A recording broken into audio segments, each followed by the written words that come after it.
everybody. This is Amanda from Midwest to Metropolis. Today, I'd actually like to share something really special with you. As you know, I am trying to apply for and actually go to Japan for a study abroad trip this summer.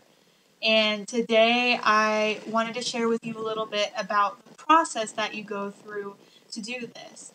Now, basically, you have to first think about which country you want to go to. And when you do that, you want to take really close, consideration of the language requirements. Like, say you are taking Spanish and you want to go to Spain. When you look at the study abroad curriculum, you want to think to yourself, how much Spanish do I have now? And is the program I am applying for have a lot of Spanish required? There's basically, you can either be taught in the native language or in English. And even though I have a lot of Japanese in my belt right now, the program I chose specifically was through CIEE. So it goes through my school, but isn't exactly school based, if that makes any sense. I'll have an article later that'll get more into this and why you choose which ones and the requirements for each. But my program specifically will be taught mainly in English, with some Japanese, obviously, because I'm going to hopefully be in Tokyo at Sophia University specifically. Um, so basically, that's the first thing you really want to think about. Do I want it to be, full immersion, high intensity language, or do I want it, I would say, a little bit easier, taught more in English, um, but with some language experience? The second thing you want to think about is probably money. Or if you're like me and you're a little bit poor, you definitely want to think about money.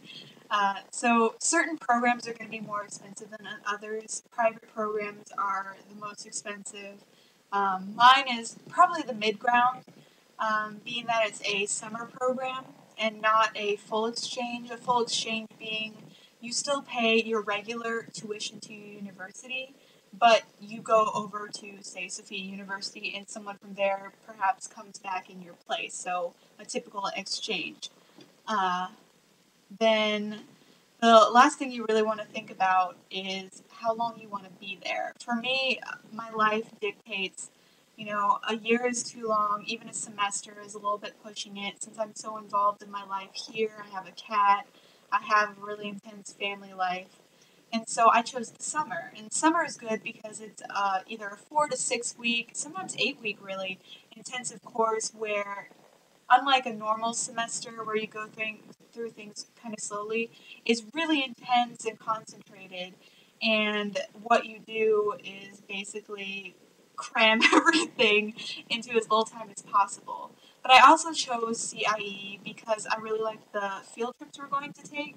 Hopefully, we'll be going to the countryside for a few days. I'll get an opportunity to go to Tokyo at nighttime. I'll have tour guides. And I also chose it because of the connections. Some programs are a little scary in that they leave you kind of alone, and with CIE they have a office there, and I'll have a representative that I'll be able to talk to. Say I get sick in Japan, please no. Then the representative will go with me, be able to translate the really hard medical jargon that I wouldn't really understand at this point. It's really hard anyway in English to understand the medical jargon. But that basically weighed really heavily into my decision. And the process is really involved. I'm not sure if it's just school specific, but in general, study abroad processes are really intense. You have to get a lot of paperwork done, you have to get certain things turned in by certain dates. For me, I had to get, proof of my passport application, I had to get 2 letters of recommendation, I had to, how many essays? I had to write 3 essays, different types of essays. I have to, apply for scholarships, which also require essays, and, a whole slew of other things. But basically, I had to get 3 essays, 2 letters of recommendation, the application itself, and shoot, the passport application and a photo, which wasn't really that hard. But the thing is, the 2 letters of recommendation, that's for a lot of people, myself included, is really hard to get.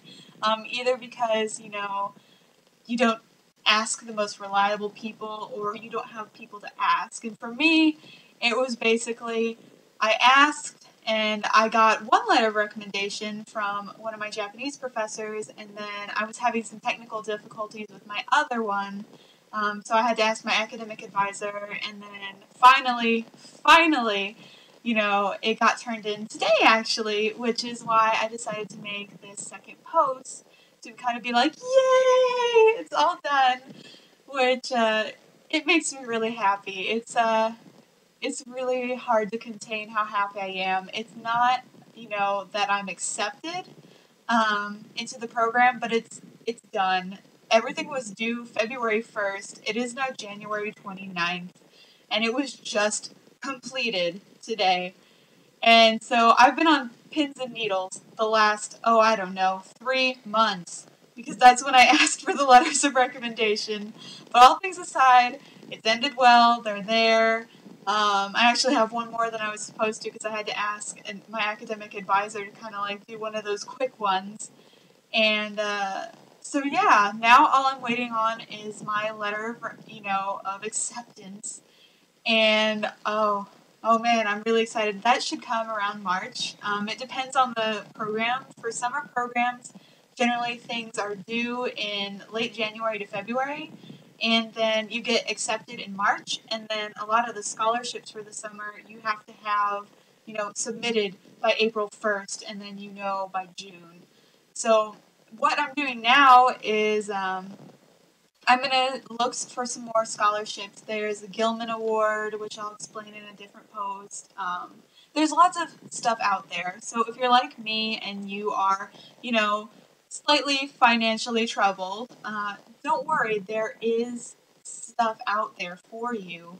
And there are resources you'll be able to utilize, which I'm going to hopefully help you if you're watching my posts or if you're reading my blog. Um, Hopefully I'll help other people like me access that.